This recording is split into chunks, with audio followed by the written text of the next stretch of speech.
Hi, this is Len Edgerly and the Kindle Chronicles podcast. Today is Friday, the last day of 2021, December 31st, New Year's Eve. I hope you'll have a good New Year's Eve and a great new year. I am going to include my interview with A G Riddle, Jerry Riddle, in this episode. He's got a new book out. It was published November 2nd, and we talked about the book. And also, since he's very familiar with pandemics, having written a book by that title, I asked him some questions about Omicron and the pandemic in general. After the interview, I want to tell you about our new home here in Sanibel. It was 3 weeks ago today that Darlene and I moved in on closing day, flew down from Cambridge, and the Tesla was shipped by truck. It arrived a little later, and her sister Deb is here with us. So I'll talk to you about the nature aspect of living on Sanibel, the swimming and the biking, the exercise, a little about the house, and also what technology I'm using here in kind of a slow winter, a restful winter, a winter of perhaps changing gears for me. But let's start with the interview. I caught up with Jerry on Tuesday of this week, and he was at his home in the Raleigh, North Carolina area. His book, The Extinction Trials, as I said, was published November 2nd. It's 430 pages. It's a fast plot, and it has intriguing characters and relationships. You'll hear about that more in the interview. It was a big year for Jerry. He and his wife had a second child, a son born in June. He's finished 2 books. He published this book. And he's a pretty active guy in his creative life and his life in general. I always enjoy talking with Jerry. He's been on the show a number of times now, and his passion for his work as a writer and just the quality of how he looks at life is something that I really enjoy. I hope you'll enjoy this conversation with him. I began by asking Jerry to tell us what the Extinction Trials is about. So the Extinction Trials is about 6 strangers who wake up in an underground bunker after the world apparently has ended, and they're told that they're part of an experiment to restart the human race. And one of them that you could resonate to each of them. Owen Watts was one of the characters that I felt closest to. What can you tell us about him? Well, so what we learn early in the book is that Owen is a fireman, and that his job, which is a dangerous job, is slowly being taken over by robots. And we know that he has a limitation, but we don't know exactly what it is. And so as the book opens, we see him sort of worrying about what he'll do in the future when robots sort of completely take over his job. And then, this crisis sort of totally upends his world, and he sort of figures out that he has a new role, to play. And we don't know exactly what that is. And I think that's true of all 6 of the sort of characters that wake up. That they're not sure what's ahead for them, particularly regarding how technology is going to change their lives. Exactly. Yeah, each felt like they were sort of at a crossroads in their lives. And then, with the Extinction Trials, even more so. But there is, I think, for them some level of bliss in this idea that the future is unknown for everyone, and they, are sort of figuring it out together. Yeah. I was kind of reading clues. There was something about, autopilot technology seemed to be quite far, almost as far advanced as Elon Musk says it's going to be like this year, so like way in the future. But is it 2050, or how do you think of how far into the future you set this story? Well, one of the challenges with writing the Extinction Trials was to give these clues that the world is very different, and that there's obviously level 4 self-driving automobiles and some other things that we don't have here that have been speculated upon. And the other thing that was a challenge in this, not to give any spoilers, but at the end of the book, we figure out that some of the main sort of premises of what you're reading are not correct. Mm-hmm. And so part of the challenge was to give some clues that there's something off about these characters and something off about the entire reality that they're perceiving. And so, self-driving cars and some of these other things I think it's for science fiction pretty early in the book. It should give the reader some sort of context about when you are, where you are, and something like that to get them somewhat grounded and so they know what the rules are. And then towards the end, in this particular case, those are rewritten. And I think that's something that is kind of fun about the book. That's kind of exciting, yeah, because that basic premise of the time frame is in play. Dr. Maya Young, she's another important character. What can you tell us about her? We know that she's a researcher and that she works for, what would be called a biopharma company. And we know that she's losing her memory and that we think that she's been infected with some pathogen that it sort of acts on the brain in some way and could be lethal. And that pathogen is Genesis virus. Genesis virus, right. And we later find that she is also connected to the Genesis virus in several ways. The character that I had that sort of the most change in my attitude toward was Alistair Reynolds. He hit pretty hard early on, and then without spoiling anything, but he was a very vivid character. What were you going for in creating him? Well, he sort of reminds me of a lot of the people I grew up with who were mechanics, and my dad owned a sign company, and so there were a lot of people that were very good with their hands and very mechanically oriented, but it did not like technology very much. And so he's a city bus mechanic that, is sort of, I think, very much blames the technology set for a lot of these problems that have happened, and sort of he feels very out of place and has for a while. And so now that the station that they wake up in is breaking down, he feels very much like, well, now I have a place, and my role is as important as say computer programmers or scientists were before. I think he's a nice foil too, because I'm a bit of a techno optimist and tend to downplay worries about privacy with Amazon and anybody else, but it's sort of refreshing to have a character who's just coming out and saying, these robots are going to be the end of us, and it's a balancing voice to have in work that's generally pretty pro science and pro technology. Right. Your previous book, I think, was The Lost Colony, last book in the Long Winter series trilogy. Published 2 years ago. I think there was one other time when you had a 2-year gap between books, but especially with COVID, as November 2nd approached and this latest book was going to be put before your readers, did you have any particular expectations, anxiety about what was not just the passage of 2 years, but 2 years plus a pandemic, what it was going to do to the reception? Yeah, I will say that for this book in particular, I probably had more apprehension about the release than any other. In 2017, I published a book titled Pandemic and Genome in the same year, and then Winter World, I think, came out in 2019. So I'd had those breaks before, but with the Extinction Trials, it's a book that I worked on for a long time, and it's a book that I stopped working on a couple of times just because I couldn't figure out some of the issues, and I needed some time away from it to fix it. But I finished the book, I think in February or March. You and I may have talked right there, right after I had finished it. Yeah, we could pull the tapes, and then I had planned to publish the book in 2020 towards the end, but I was like, was really uncertain about it. I mean, it's a book about people that are trapped inside after a global pandemic. I mean, they're trapped in this bunker, and I thought, this maybe feels a little too real. I mean, and the book is very different. It's not about that, but certainly the first 20% feels like that. And it's a very different book it touches on some of the same themes that I've explored before, the role of technology in our lives and extinction level events, but it's a very different book in terms of the arc of the characters and what it's really about.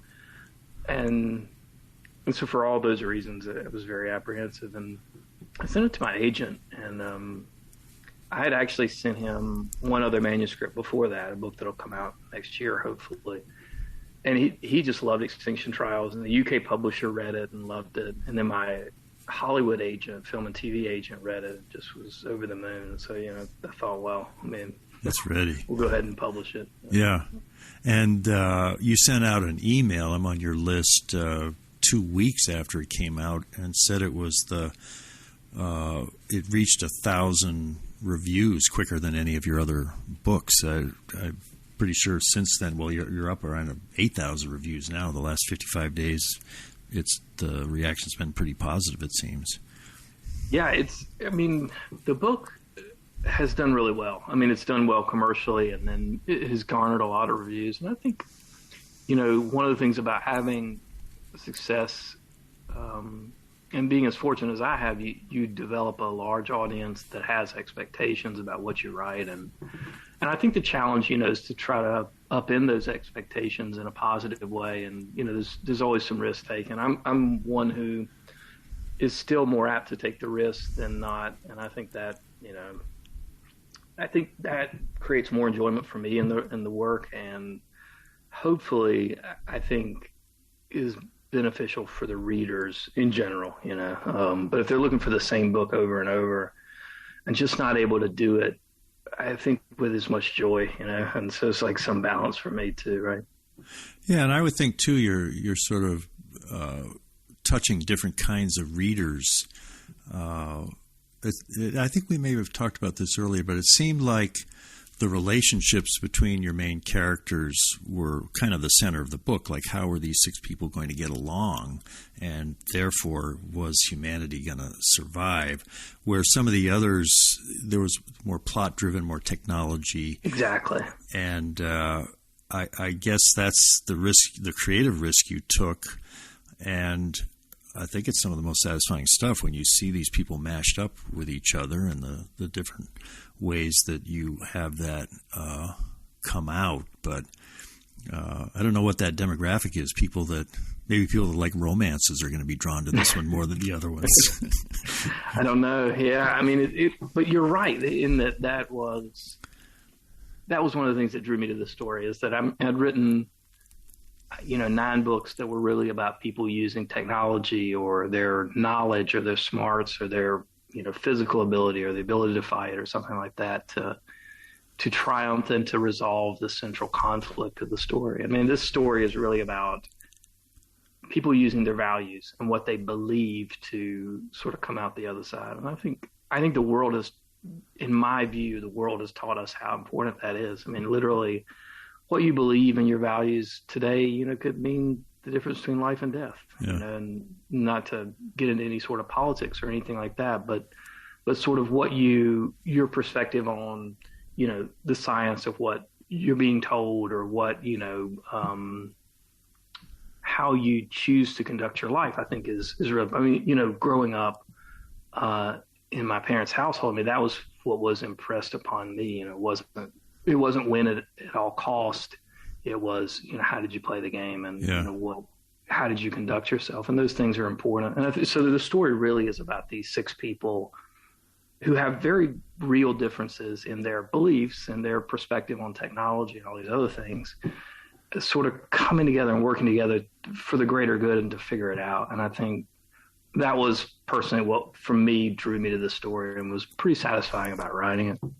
Was that also the point that gave you the biggest challenge and led you to step away from the project, that you had them bouncing off in a way that you couldn't solve as to how it was going to come out? Yeah, and at a few points, I guess one of the things I struggle with this book anyway, and as you reach the end, you sort of will see the reason, but all my past books had been so grounded in reality and hard science and history, and I really wasn't able to use that in this book to the extent that I probably would in any other story. So for very good reason. And so it's sort of, how do you get around that? How do you tell a story that really is about the characters and feels real and grounded, but is something completely different? Yeah. It seemed to me that you could take these 6 strangers in their situation. It's kind of a microcosm of humanity dealing with COVID. The billions of us kind of trapped on one earth with this existential threat. Just the disagreements about whether vaccines are a good thing and how you think about that.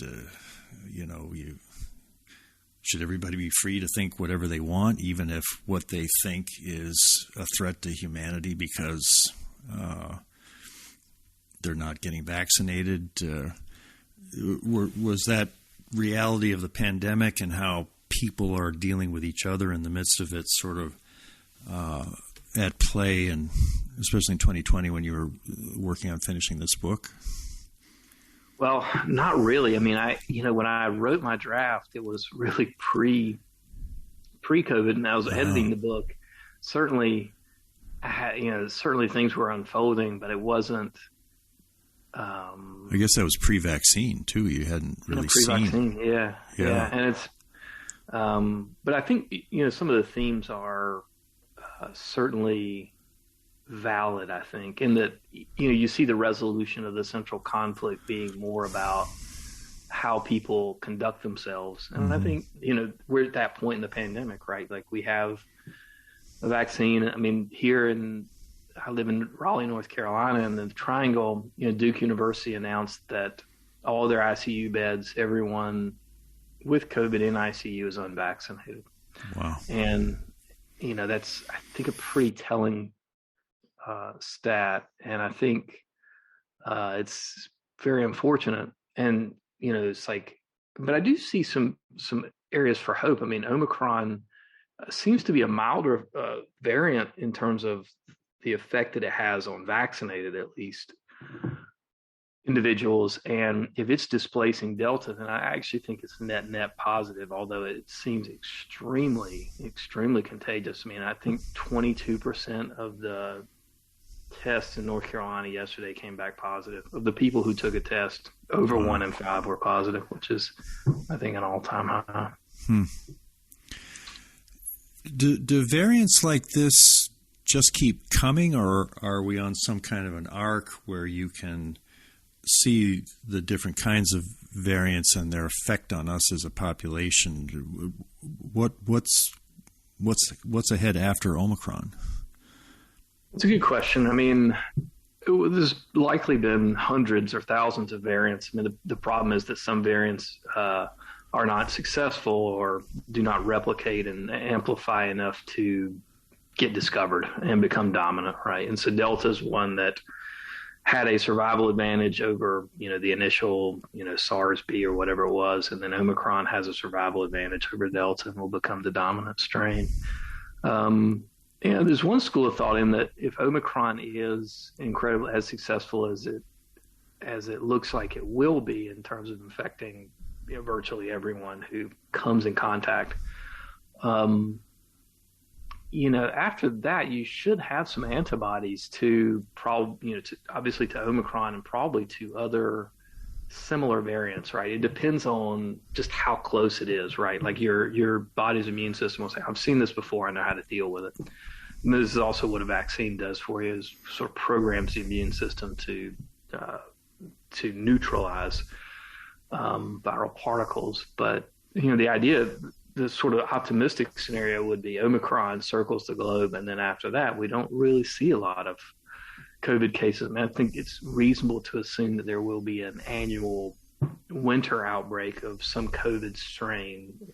Hopefully it'll be as mild as, say, the flu or something like that. But that's probably my expectation at this point. I mean, I think we're to a point where, one of the great things that's come out of this whole pandemic is, these vaccine developers have gotten incredibly good at developing these vaccines. I mean, Moderna, after sequencing Omicron, and I think they were saying weeks or months that they would have a Omicron-specific vaccine. Wow. Which is extraordinary.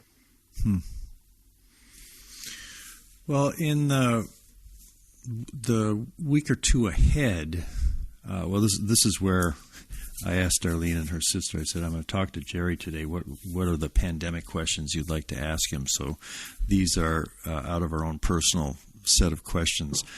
One is, we've been invited to a party actually a long time ago. I'm 71. Darlene's almost 65. The host has said it's going to be outdoors. It's a nice place. And he's requested everyone to be tested 24 hours before they go. I'm guessing maybe 20 people. It's going to be like an evening gathering.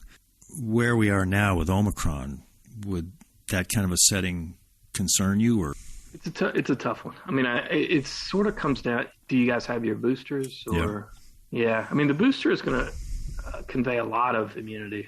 The problem with Omicron is it seems to break through for a lot of vaccinated. And I haven't seen any data on whether you're boosted, it can break through, but I would assume that it could. I mean, the problem with a booster is that when did you get it? Every immune system is different. I mean, there's no sort of human immune system. There's Lynn's immune system and Jerry's. And, the booster could last for me 6 weeks. It could last for you 2 months, 8 weeks or 10 weeks or we just don't really know. I mean, it's all this sort of bell curve of who, where you would fall.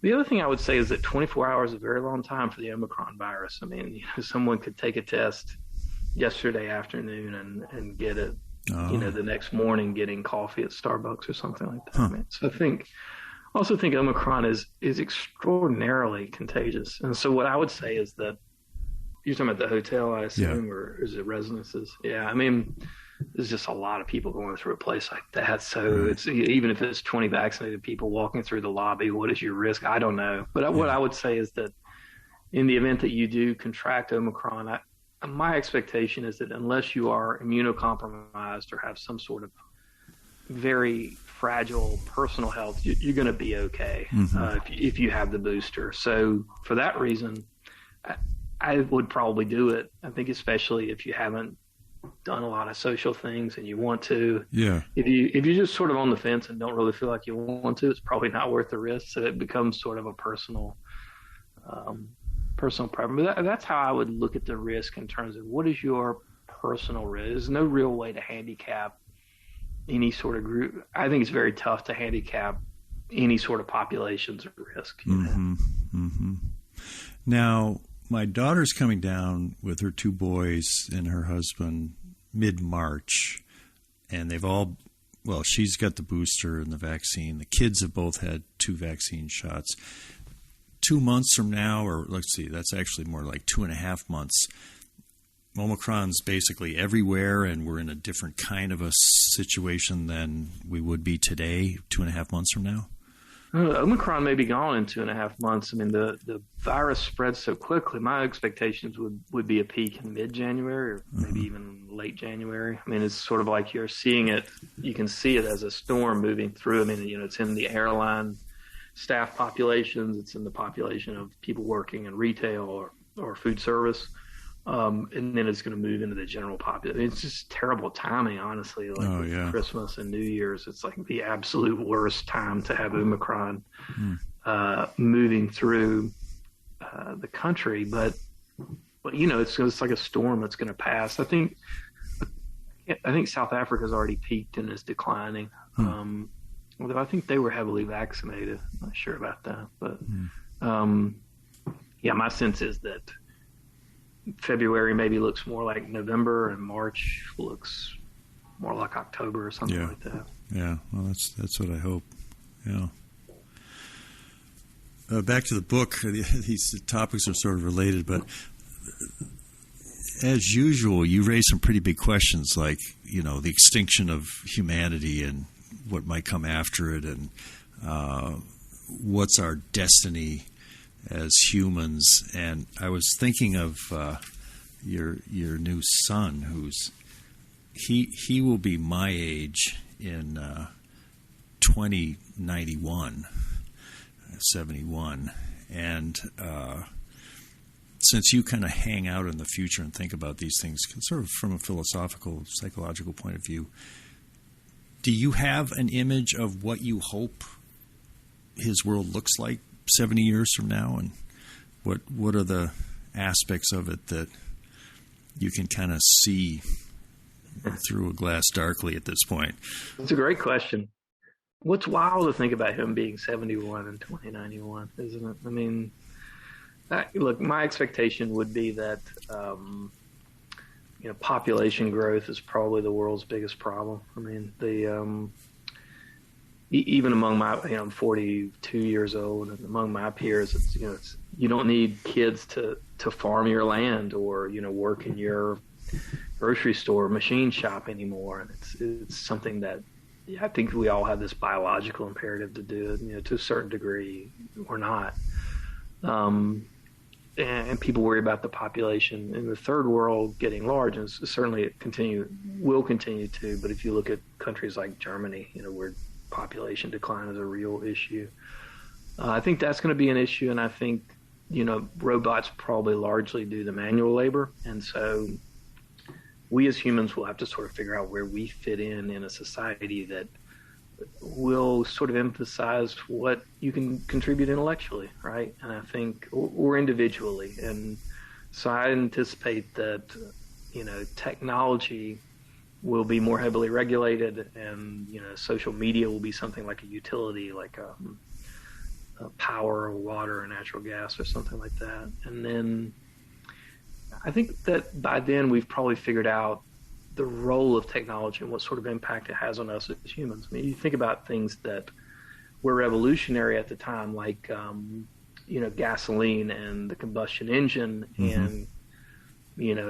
I know it's still a point of debate, but we now know that it does have some impact on the environment. And so I think as a society by then will take a better example, smoking cigarettes. I mean, 50, 60 years ago, you saw pregnant women smoking cigarettes. And, today movies. You would just What's that? They showed it in the movies. There wasn't anything to hide. Right. Exactly. And so today, I think there would be people gasping out loud if they saw someone sitting outside a cafe in Paris smoking a cigarette. But I think we're going to have a better idea of what is the role of technology, and especially social media, on people's psychological health and us as a society. Is it doing good things or bad things, and are there limits, and how should this be sort of managed? And so I think that is probably what the world looks like. And the world, the big question is capitalism modified in some way? Capitalism's been around for a long time, but the sort of flavor that's in practice now in the West is a little more, I think it's a little more, it has certainly wrought great advances, and so I think there's going to be a debate about that at some point. And so I think that's what the world he lives in probably looks, a lot different than what we experience. I mean, there's probably some level of universal basic income, just because robots and artificial intelligence do so much of the work. It's like, well, what do you do, to earn your place in the world? But Well, and the point about values,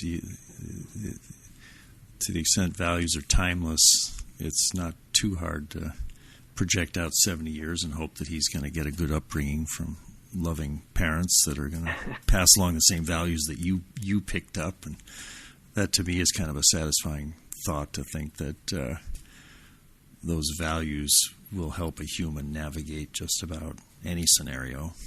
Yeah, well, that's the idea. I mean, that's what my wife and I think is our most important job, frankly. And I think the world's going to change, but I think if you're well grounded and have the right perspective, I think it helps you a lot, right? Yeah. I came across a Saturday Night Live monologue by that Jason Sudeikis, who plays Ted Lasso in the show, where he's a soccer coach, and he said that the success of the show was surprising because it's about two things Americans hate: soccer and kindness. Yeah. I love that show. We I do too. Watch that show. And boy, his Emmy speech and all that. I think what people are relating to is he seems in person to be very much. There's a real melding of that character and who he is, and And I see, I mean, you don't write about soccer, you write about technology and different things, but you are perhaps being drawn to write about kindness and these values.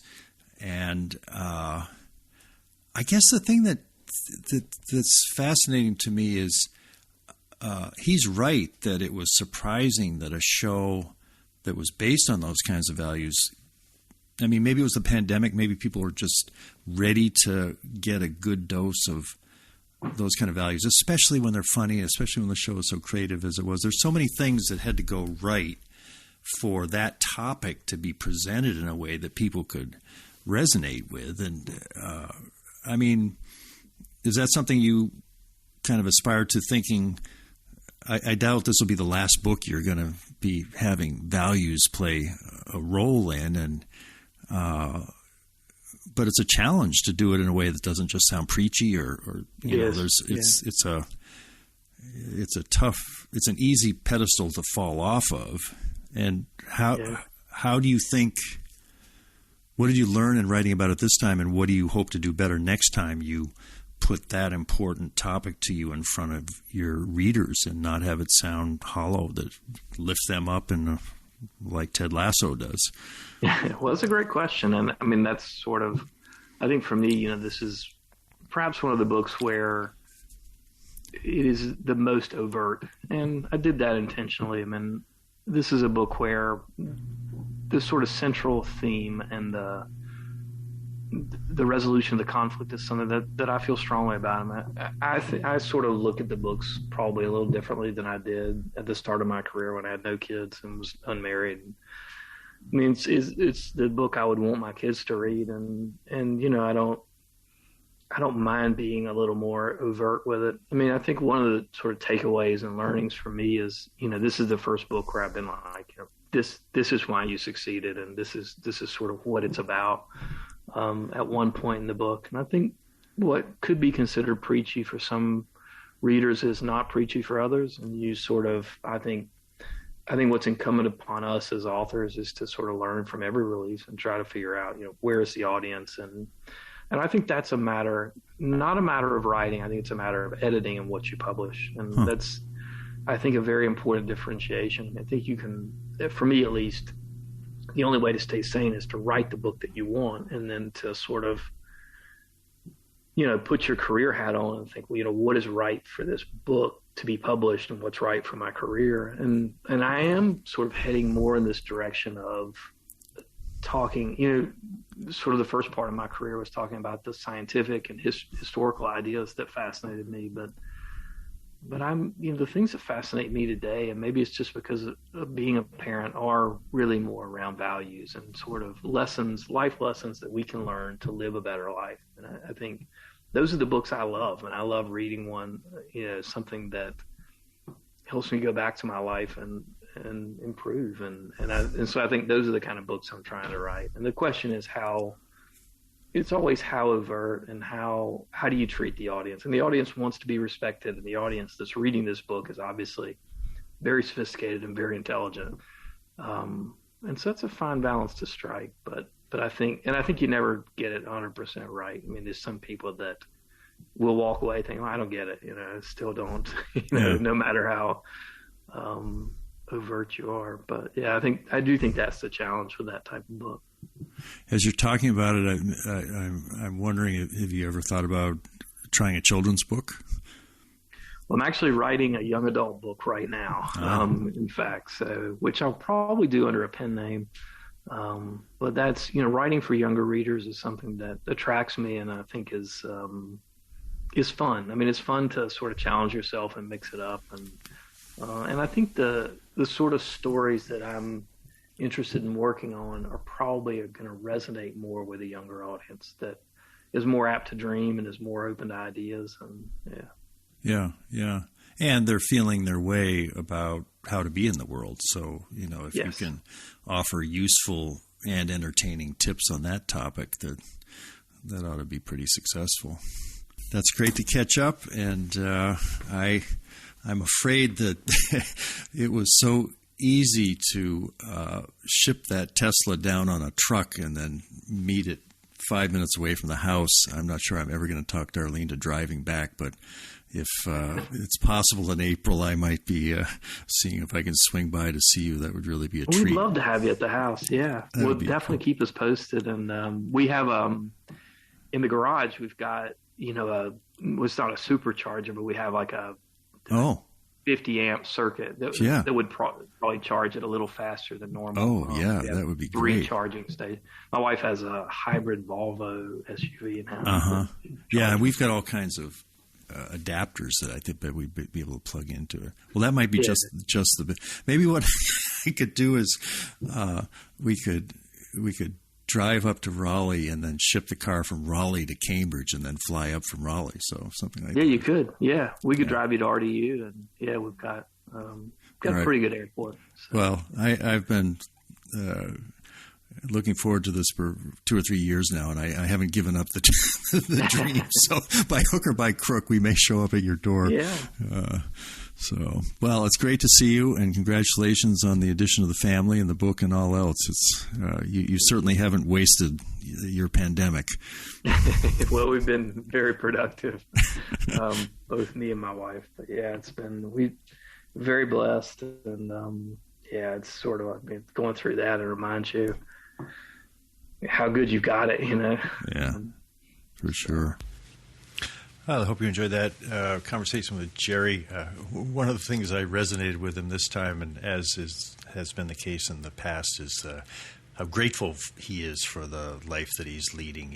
He was a high-tech entrepreneur, and then he shifted to writing books. He's been very successful writing books and has a great family and a great life there in North Carolina. And Darlene and I just continue to be blessed with the life we're leading with family and friends, and the chance to live in different places throughout the year. And now this new home on Sanibel Island, just off Fort Myers in Florida. As I said, 3 weeks ago today, we arrived. Probably about this time, I think it was 3 p.m. we walked in the door. That was shortly after the closing. We didn't attend the closing, but it was the first time we walked into the house that we had purchased, and it was quite a moment. It just, in some ways, it still hasn't hit me that we've made this big a bet and here on Sanibel. The things that really make me know it's a good decision, or I'm grateful for it, and who knows what the future brings. But the nature and the way that this island has a vision of preserving the natural environment, the wildlife. About 2/3 of the island is preserved. There's a huge national preserve, the Ding Darling Preserve, and then the town and private organizations have added to that so that there's habitat for birds, migratory birds, and it's just all the trees and the plants. You have a feeling when you bike around or you walk around. Of course, the beaches are wonderful. I'll get to that in a minute. But the island itself, the vision statement of the town in so many words basically says, we see this as a sanctuary. And the sanctuary is for the wildlife and the nature, and our job as the humans is to conduct ourselves in a way that preserves that unique quality of the island. As we get to know some of the workmen who are going to be helping us maintain this house, landscapers and different people, I found a little pushback to that vision. And in one case, the previous owners had let a huge undergrowth of bushes and trees grow up behind the house. And so the view that we really love from being here last year at a house 2 houses away that we rented was this great pond. I'm looking at it right now from my desk in the bedroom. And there's an alligator in there that faces west, so at the end of the day you see these beautiful sunsets. Well, you could barely see it from the lanai because all of this stuff had grown up.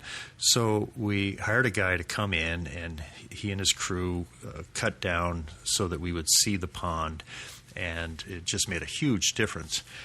But there was one tree kind of in the middle of the backyard that even after all this trimming was blocking the view. I mean, it's a cabbage palm or cabbage palmetto, it's called.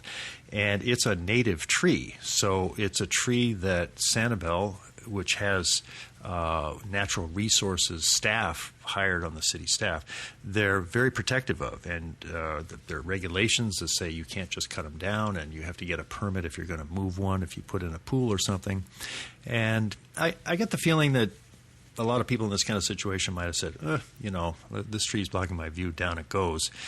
But I thought it was great just to be able to say, no, let's keep this tree. It's a tree that's native to the island, and when I read about it, there's all kinds of benefits to the wildlife that it has. So we've kept that tree here in the backyard. Now, there's another tree that is in a different category. It's called an Australian pine. On the app that I use to identify trees, it's also called a Norfolk pine, it looks like. And it is tall. It's on the corner of our property right next to the golf course. And there's a bald eagle that likes to just fly up there and look out, so that's pretty cool. But it's basically a noxious weed. It's something that was introduced to this part of Florida long ago, and it has a number of different problems. It crowds out some of the native vegetation, and when there's storms, it topples. It doesn't put down roots in a way that, are very robust when there's a hurricane. And I read that during Hurricane Charlie back in 2005, by far the most damage, and there were millions of dollars of damage to the island, were done by Australian pines. They were just falling down on houses and causing all kinds of catastrophe in the midst of that storm. So the town urges landowners to remove these trees. And, man, I don't know what it would cost to bring this tree down. It might slow down the golfers for a number of holes, too. I just don't even know how you do it. I don't know how my neighbor next door would feel about it, because he's very proud of the eagle. So I'm going to walk cautiously toward removing this 100-foot noxious weed on my property while I'm saving the cabbage palm that's blocking my view. The other part of it is, of course, the birds. The birds that stop by Sanibel on their migrations are just fascinating. And there's a park. It's called Pond Apple Park. It's about a 10-minute bike ride from our house, and it's a pond. I think it's part of the city's water reclamation system. And the other day we were there, and I was just sitting on a bench, and there's brown pelicans, there's anhingas, snakebirds, double-crested cormorants, white ibis, these really beautiful curved-beaked birds. And I was just watching them. I had my binoculars, and I could scope in on them. And I got Dad on a FaceTime call from the bench, and I said, here I am. It's a really nice spot. And as I was talking to him, it was either an anhinga or a brown pelican, just sort of floated up exactly at the edge of the shore. So by a little bit of zooming in, I was giving my father in Concord a live view of the wildlife here on the Apple Pond. And it was really fun. He got a big kick out of it. I've got an app on my phone. I'm starting to identify the different gulls when we go to the beach. And it's just interesting, to imagine what these birds do on these thousands of miles of migration, and some real conservation issues because the number of birds is dramatically in decline, and there's a real issue around it, as well as something that's just fascinating to see. And it's calming. I think when I'm sitting out there watching the birds either on the beach or at the pond, there's something deeply restful, and it's creative. It's, I've done a lot of creative things on the internet and the podcast. And when I talk about changing gears, I think more time sitting on a bench identifying birds and just enjoying their flight. These cormorants that were on that pond, they would get going and just flap their wings, and the wings would hit the water as they're kind of gaining altitude. And it looked like they were just going to smash into the shore, which was a little higher. But they always just barely made it so that they were able to fly off the surface of the pond and then get up airborne. And, they would do it over and over. There'd be a number of them, and each one would kind of have their turn to fly up from the pond. And it was really fun to watch. the other aspect of living here is the exercise. And for me, swimming in the ocean is just something that I really love doing it up in Maine. I generally have to use a shorty wetsuit up there. And here the water temperature has been 70 to 75, which is just perfect swimming conditions for I wear a rash shirt that gives a little insulation on my upper body. And there's something about, there are also pools I can swim here, but there's just nothing like swimming in the open water. I did have a bit of a scare, and I talked about it on the Morning Journal earlier this week. I didn't realize there was such a strong current. I generally swim to the left when we leave the beach at Beach Road and then swim back with the waves. But on Monday, I didn't realize that there was a current pushing me offshore to the point where when I finished the swim, I was really too far away. I still could just barely touch. It was kind of up almost over my head, but not quite. But the distance was it was really nerve-wracking for Darlene and Deb. So I decided to just change the way I swim, and now every few minutes, really, I just stop and stand to make sure that I'm as close to the shore as I want to be. And then I've also talked to Apple, and I have an Apple Series 7 watch coming with cellular service, and apparently I'll be able to make phone calls in the water with that watch. So if something happens and, I have a cramp or something, I can make my own 911 call, or I can call Darlene or Deb. They're always walking with me along the beach. I don't know if they can call me. I'm not sure. I want to get coaching from the sand, take a call on my Apple Watch as I'm swimming along, but we'll work that out once it gets here in the next few days.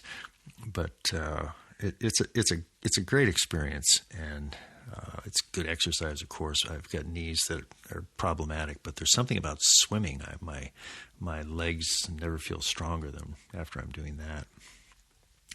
Now, the house is on this golf course. It's called the Dunes Golf and Tennis Club, and the houses are just arranged around the club. They were clearly built at the time the golf course was created and built. I'm not sure when that was, maybe back in the 80s. And there's a 2.6-mile loop all through this residential area. It's very little traffic, so we can go out at dusk and do bike rides. The house is up one level, which I think is now the requirement. So if there was flooding, the livable space would be kind of on the second floor, and the flooding would go to the garage and some of the kind of open areas on that first level. We've got a Tesla charger in the garage now, so I don't have to go scrounging for supercharger sites when we need to load up on electricity. And when we bought the house, it came on the market quickly, and we moved quickly. Darlene and I flew down here and were able to make a deal. It was all furnished, so it's all ready to walk in. There were pots and pans and dishes in the kitchen, and there's bedding and towels. And we will be making some changes, but, nicely done. So as opposed to buying a house and spending a lot of time doing all that, we were able to just walk in and enjoy it the way it is. And there's a lot of space that's suitable for us. Deb has a room upstairs where she can do her work. She works on the phone doing Social Security hearings, and I've got a little spot here that's very private in the bedroom, kind of in one wing of the house. And there's some other guest rooms, so when my family comes, they can stay. And then there's a nice living room that's 2 stories tall. It's looking up at some loft area, and a lanai looking out over the pond, and that's a great place to have some meals or just sit and kind of watch the sunset. So it's and there's an elevator. So for me, that was a lucky thing to have an elevator from the garage up to this level. Technology. As I was leaving Cambridge, I just didn't want to bring everything. So I decided, I love my Fire HD8 and I love the Fire HD10, the Amazon tablets, but I don't really need 2 tablets that size. I've got an iPad Pro, so I left the 10-inch tablet in Cambridge. And then the Fire HD8, sometimes I like reading that during the day, but I thought with this Paperwhite 11, I just really like reading on that. So all I've got here on those kinds of devices is the Paperwhite 11, great for reading on the lanai or at night everywhere. My MacBook Pro computer. I didn't bring the big display, so I'm just on the screen. I kind of miss that big display, but I think it's more appropriate just to use the screen on the computer. And then my iPad Pro, and then I did bring the Remarkable tablet because I use that when I'm trying to think things through. I've got an Echo Show 5 here I use sort of as a bedside clock, and I had ordered an Echo Show 15. That's one of those new products that was announced a month or two ago. And they were pitching it as something you could hang on the wall in the kitchen. And it would be like the command post. And I thought, well, that'd be cool. We could have Deb's hearings on there, and it would be a place where the three of us could sort of share information. I don't really see that use for it. I think it would have been awkward to put it on the wall, because if you wanted to touch it, you'd have to sort of reach over the counter to get to it. So I've got it in here in my room, and it's another screen that, in addition to my laptop, and it's nice because I've got a photo album that shows photos of, that I'm putting up here from the beach, so I can see that. And it does have some nice widgets. I'm using the one that has, it's called Stickies, and you can make a little note just to remind yourself to finish the podcast. You can do, I've got the weather on there as a widget and a to-do list, and then also something that shows which package is going to be showing up next from Amazon. That's kind of handy, and if you want to see the whole photo, you just tap on the screen and those widgets just disappear or they come back. I'm going to experiment with it. There may be a way that the three of us would use it as a shared information panel, the way Amazon was pitching it at that session. But at this point, I think it's probably just going to live out here. And then I did have a Echo Show 10 that Darlene and Deb can use when they're in the kitchen if they want to see photos or ask about the weather. There's an Alexa out there as well. So that's kind of it for technology, and Apple Watch is maybe coming tomorrow. I won't say I'm traveling light because I've got plenty of gear here, including an Oculus headset for VR and a few other things. But I hope I spend less time indoors while we're down here, and I spend more time out watching the birds and swimming and sitting on the beach and enjoying the amazing, the weather. This last week it's been sunny every day, high in the 70s, and meanwhile back in New England there's been ice at Christmas, and it's a completely different environment, which is always kind of surprises me. It seems like 1,500 miles. Does everything change that much when you go that far away from Boston? I guess it does. Well, I hope you have a great year. I think I'm kind of settling into a monthly schedule on the show. I've got an interview scheduled next month with a writer named Lisa Gardner, and she has a new book out called One Step Too Far. It'll be released January 18th. It's available for pre-order. It's a good book. It's set in the Poposia Wilderness area of Wyoming, so I was really fascinated and she wasn't able to get there because of the pandemic, but she did a pretty good job evoking what I remember from my 20 years in Wyoming. I didn't spend a lot of time in the wilderness area, but I kind of know the state, and she really captures it. And it's a gripping story of a wedding party that goes off into the wilderness, and the groom doesn't come back, and the protagonist is an intriguing hero or heroine, Frankie Elkin, and her specialty is cold cases of missing persons. And this is the second book that Lisa's written that has her solving a case like this. And she's from Boston, and she's recovering in AA, so some interesting things that made me really enjoy reading the book. I will be talking with her on January 18th, and sometime after... I'll be talking with her on the 14th, and then sometime after the 18th when the book comes out, I'll probably have this next episode up for you. Morning Journal, I keep putting that up. That's an Alexa skill. It's a flash briefing. Generally, I have it up by 7. Some mornings it doesn't get up until around 8:30. I'm doing it Monday through Friday, taking the weekends off.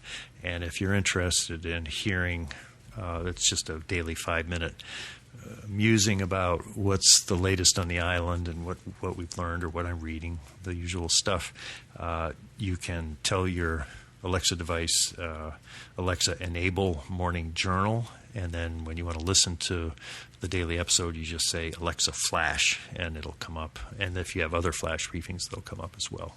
But it's sometimes I like recording it out when it's still dark on the lanai and it's warm enough to be out there. I talk kind of quietly because I don't want to bother the neighbors as they're waking up. What's this guy next door talking to somebody or himself out there on the lanai? Happy New Year to you all, and thanks for stopping by. Talk to you next month.